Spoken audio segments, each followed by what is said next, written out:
Hello everyone, today we'll talk about how to fix or how to solve the problem of Joom. You will go to settings.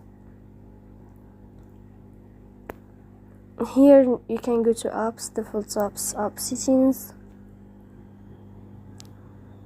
On above you can search about Joom and you can click here.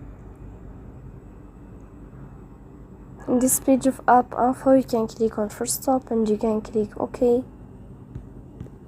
Then you will enter to the window of storage. Here you can click on clear cache,